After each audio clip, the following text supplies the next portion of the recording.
तो चलिए आज की बातचीत की शुरुआत एक मजेदार कहानी से करते हैं। एक लड़का है और एक लड़की है। लड़की को लड़के से कह सकते हैं प्यार हो जाता है और वो इजहार करना चाहती है, पर सीधे सीधे कहने में डर लगता है। तो वो वही करती है जो आजकल हम सब करते हैं। टेक्नोलॉजी का सहारा लेती है, अपना व्हाट्सएप खोलती है, टाइप करती है इल्लू इल्लू और सेंड बटन दबा देती है।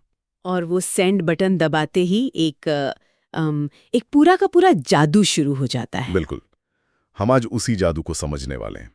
वो एक छोटा सा 2 शब्दों का मैसेज उस लड़की के फोन से निकलकर दुनिया भर के नेटवर्क से गुजरकर उस लड़के के फोन की स्क्रीन तक कैसे पहुंचता है। ये सफर इतना आसान तो नहीं होगा। बिल्कुल नहीं। और इसी सफर को समझने के लिए हमें ओएसआई मॉडल को समझना होगा। ओएसआई यानी ओपन सिस्टम इंटरकनेक्शन मॉडल। अच्छा, ओएसआई मॉडल। जी, ये कोई हार्डवेयर या सॉफ्टवेयर नहीं है, बल्कि एक ब्लूप्रिंट है, एक कॉन्सेप्ट है जिसे 1984 में आईएसओ ने बनाया था। ये बस एक तरीका है ये समझाने का कि दो अलग-अलग डिवाइस, चाहे वो किसी भी कंपनी के हों या कोई भी ऑपरेटिंग सिस्टम इस्तेमाल करते हों, आपस में बात कैसे करते हैं। तो मतलब ये एक तरह से मशीनों के बात करने का यूनिवर्सल ग्रामर है। बहुत अच्छा कहा। और इस ग्रामर का जो सबसे शानदार हिस्सा है वो है इसका मॉड्यूलर डिजाइन। इसे 7 परतों मतलब 7 लेयर्स में बांटा गया है। 7 लेयर्स। हाँ, और इसका असली जीनियस यही है। सोचिए, जो डेवलपर व्हाट्सएप पे एक नया स्टिकर बना रहा है, उसे इस बात की कोई परवाह करने की जरूरत नहीं है कि डेटा वाईफाई से जाएगा या फाइबर ऑप्टिक केबल से। वो बस अपनी एप्लीकेशन लेयर पर काम करता है। बाकी के लेयर्स अपना अपना काम संभाल लेती हैं। अच्छा, तो मतलब काम का बंटवारा हो गया है। बिल्कुल, इसी बंटवारे की वजह से टेक्नोलॉजी इतनी तेजी से आगे बढ़ पाती है। वाह, ये तो वाकई एक गहरा विचार है। तो चलिए इस इलू इलू मैसेज के सफर पर निकलते हैं और इन 7 परतों के रहस्य को एक एक करके खोलते हैं। तो सबसे पहली परत है एप्लीकेशन लेयर। जैसा कि लड़की ने व्हाट्सएप का इस्तेमाल किया, तो क्या व्हाट्सएप ही एप्लीकेशन लेयर है? ये एक बहुत आम कंफ्यूजन है। असली में एप्लीकेशन लेयर खुद व्हाट्सएप जैसा ऐप नहीं है। अच्छा। हाँ, बल्कि ये उन ऐप्स को नेटवर्क पर काम करने के लिए जरूरी सर्विसेज और प्रोटोकॉल्स देती है। प्रोटोकॉल मतलब नियमों का एक समूह। जैसे आप वेब ब्राउज करते हैं तो आपका ब्राउजर HTTP प्रोटोकॉल का इस्तेमाल करता है या ईमेल के लिए SMTP प्रोटोकॉल का। इस लेयर का मुख्य काम यूजर को एक इंटरफेस देना है जहां से वो नेटवर्क से इंटरैक्ट कर सके। जैसे उस लड़की ने व्हाट्सएप के इंटरफेस का इस्तेमाल करके अपना मैसेज टाइप किया। ठीक है, तो लड़की ने मैसेज टाइप कर दिया इलू इलू। लेकिन अब आगे क्या? मशीनें तो हमारी हिंदी या इंग्लिश समझती नहीं है, उन्हें तो सिर्फ 0 और 1 की भाषा आती है। बिल्कुल सही। और यहीं पर छठी लेयर यानी प्रेजेंटेशन लेयर तस्वीर में आती है। इसके 3 मुख्य काम हैं। पहला, जैसा आपने कहा, ट्रांसलेशन। जी, ये इंसान की भाषा में लिखे इलू इलू को बाइनरी कोड यानी 0 और 1 की एक लंबी सीरीज में बदल देगी ताकि मशीन उसे समझ सके। यानी ये एक दुभाषीय की तरह काम कर रही है, इंसान और मशीन के बीच का ट्रांसलेटर। एकदम सही। इसका दूसरा काम है डेटा कंप्रेशन। ये डेटा के साइज को छोटा कर देती है ताकि वो नेटवर्क पर तेजी से भेजा जा सके और कम बैंडविड्थ इस्तेमाल करें। अच्छा, जैसे जब हम व्हाट्सएप पर कोई हाई क्वालिटी फोटो भेजते हैं तो उसका साइज अपने आप थोड़ा कम हो जाता है। वो काम ये लेयर करती है। बिल्कुल। और इसका तीसरा और शायद सबसे जरूरी काम है एन्क्रिप्शन और डिक्रिप्शन, सिक्योरिटी वाला पार्ट। हाँ, ये उस मैसेज की सुरक्षा के लिए उसे एक कोड में बदल देती है जिसे एन्क्रिप्शन कहते हैं। इससे अगर बीच में कोई उस डेटा को पकड़ भी ले तो वो उसे पढ़ नहीं पाएगा। जब मैसेज सही जगह पहुंच जाता है तो उसे वापस असली रूप में लाया जाता है, जिसे डिक्रिप्शन कहते हैं। और ये SSL की मदद से होता है ना? जी, ये काम SSL यानी सिक्योर सॉकेट लेयर प्रोटोकॉल की मदद से होता है। कमाल है। तो प्रेजेंटेशन लेयर एक तरह से मैसेज का ट्रांसलेटर, साइज मैनेजर और बॉडीगार्ड तीनों है। वो भाषा भी बदलती है, उसे छोटा भी करती है और सुरक्षित भी करती है। इससे बेहतर तरीके से इसे समझाया नहीं जा सकता। ठीक है, मैसेज अब सुरक्षित भी है और मशीन की भाषा में भी है। लेकिन अब भेजने और पाने वाले के बीच एक कनेक्शन तो बनाना होगा। मान लीजिए लड़की ने सेंड बटन दबाया और ठीक उसी वक्त उसका इंटरनेट कट गया, तो क्या होगा? क्या मैसेज हवा में खो जाएगा? ये एक बहुत ही प्रैक्टिकल समस्या है और इसका जिम्मा 5वीं लेयर यानी सेशन लेयर का है। इसका काम है भेजने वाले और पाने वाले के बीच एक कनेक्शन बनाना, जिसे सेशन कहते हैं। सेशन। जी, ये सेशन को शुरू करती है, उसे तब तक मैनेज करती है जब तक डेटा ट्रांसफर हो रहा है, और काम खत्म होने पर उसे बंद कर देती है। और मेरे सवाल का जवाब, अगर कनेक्शन टूट गया तो सेशन लेयर ये सुनिश्चित करती है कि जब कनेक्शन वापस आए तो डेटा वहीं से भेजना शुरू करे जहां से रुका था, ना कि शुरू से। अरे वाह, इसका सबसे अच्छा उदाहरण है जब हम कोई बड़ी फाइल डाउनलोड करते हैं और नेट चला जाता है। दोबारा नेट आने पर डाउनलोडिंग वहीं से शुरू होती है। बिल्कुल, ये सेशन लेयर का ही कमाल है।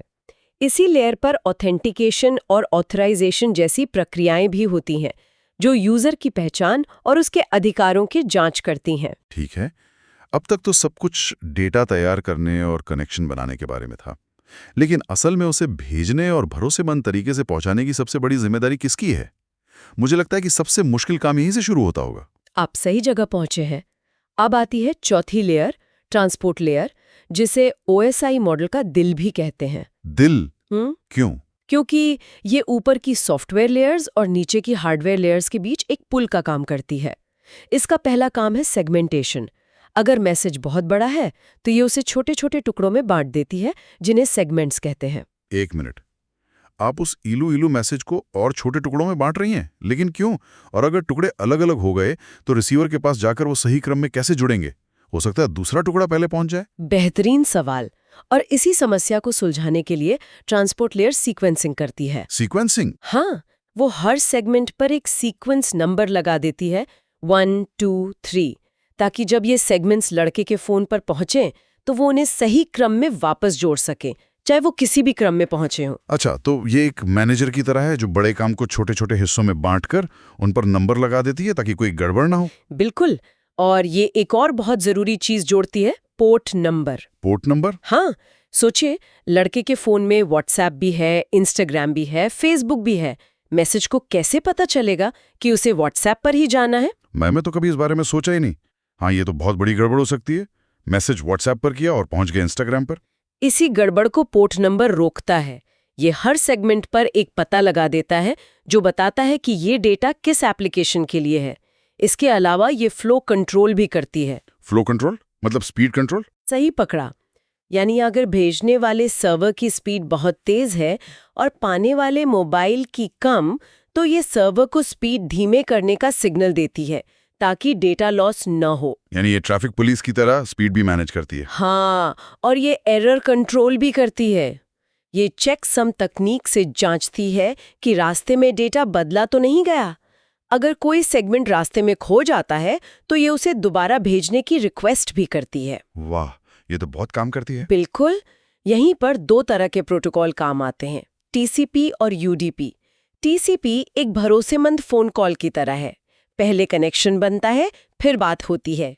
और UDP एक लाइव रेडियो प्रसारण की तरह है, बस भेजना शुरू कर दो तेजी से। ठीक है, तो अब हमारे डेटा के छोटे छोटे नंबर लगे हुए सुरक्षित टुकड़े तैयार हैं और उन्हें यह भी पता है कि किस एप्लीकेशन पर जाना है। पर ये जाएंगे कहाँ? इंटरनेट तो एक बहुत बड़ी दुनिया है, इन्हें सही पता कौन बताएगा? ये नेटवर्क लेयर का है।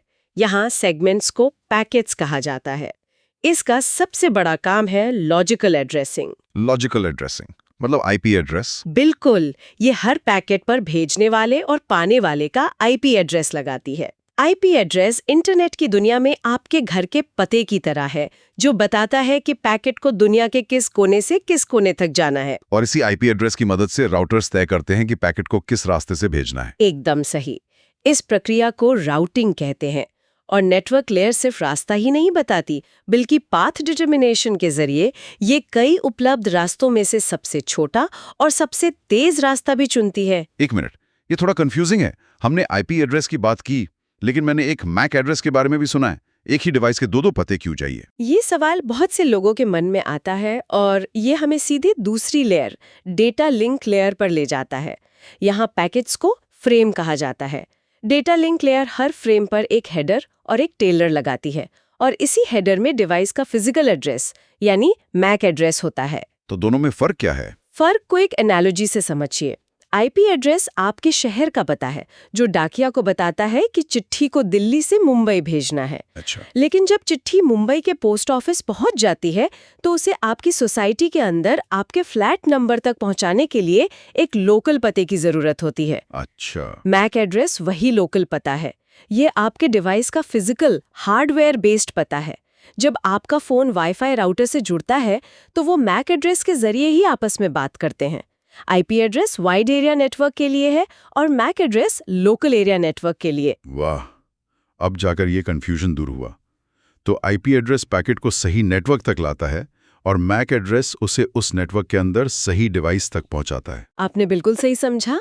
और फ्रेम में जो टेलर लगता है उसमें एरर्स चेक करने की जानकारी होती है ताकि ये पक्का हो सके कि फ्रेम सही सलामत पहुंचा है। ठीक है, अब सब कुछ तैयार है। लॉजिकल एड्रेस लग गया, फिजिकल एड्रेस लग गया, टुकड़े हो गए, सुरक्षा भी हो गई। पर ये सब तो अभी भी मेरे फोन के अंदर 0 और 1 के फॉर्मेट में ही है। ये डिजिटल डेटा हवा में या तार में कैसे जाएगा? ये इस सफर की आखिरी और कहीं तो पहली फिजिकल लेयर का काम है। ये सबसे निचली लेयर है। इसका सिर्फ एक ही काम है, डिजिटल बिट्स यानी 0 और 1 को फिजिकल सिग्नल्स में बदलना और उन्हें केबल या हवा में भेजना। और ये सिग्नल कैसे होते हैं, मतलब किस तरह के? ये इस बात पर निर्भर करता है कि डेटा किस माध्यम से जा रहा है। अगर कॉपर की लैन केबल का इस्तेमाल हो रहा है तो ये इलेक्ट्रिकल सिग्नल्स होंगे। अगर ऑप्टिकल फाइबर केबल है तो ये लाइट के पल्स होंगे। और अगर कनेक्शन वायरलेस है जैसे वाईफाई या मोबाइल डेटा तो ये रेडियो सिग्नल होंगे। तो इस तरह इलू इलू का मैसेज जो 7 लेयर्स से गुजरकर अब एक रेडियो सिग्नल बन चुका है, लड़की के फोन के एंटीना से निकल चुका है। अब लड़के के फोन पर पहुंचकर क्या होगा? लड़के के डिवाइस पर यही पूरी प्रक्रिया ठीक उल्टे क्रम में होगी। इसे डीकैप्सुलेशन कहते हैं। सबसे पहले उसकी फिजिकल लेयर हवा से आने वाले रेडियो सिग्नल्स को पकड़ेगी और उन्हें वापस डिजिटल बिट्स में बदल देगी। यानी सिग्नल से वापस डेटा बन गया। हाँ, फिर डेटा लिंक लेयर उन बिट्स से फ्रेम बनाएगी, मैक एड्रेस चेक करेगी कि ये फ्रेम उसी के लिए है और फिर हेडर टेलर हटाकर उसे पैकेट बनाकर नेटवर्क लेयर को दे देगी। फिर नेटवर्क लेयर पैकेट पर आईपी एड्रेस चेक करेगी और उसे हटाकर डेटा को सेगमेंट के रूप में ट्रांसपोर्ट लेयर को भेज देगी। सही है। और ट्रांसपोर्ट लेयर उन सभी सेगमेंट्स को उनके सीक्वेंस नंबर के हिसाब से सही क्रम में वापस जोड़ेगी और एक पूरा डेटा बना देगी। इसके बाद सेशन लेयर कनेक्शन को ठीक से मैनेज करेगी।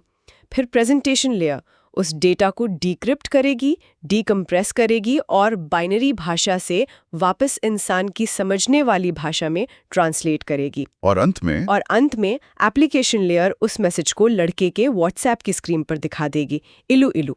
और इस तरह लड़की का काम बन जाएगा।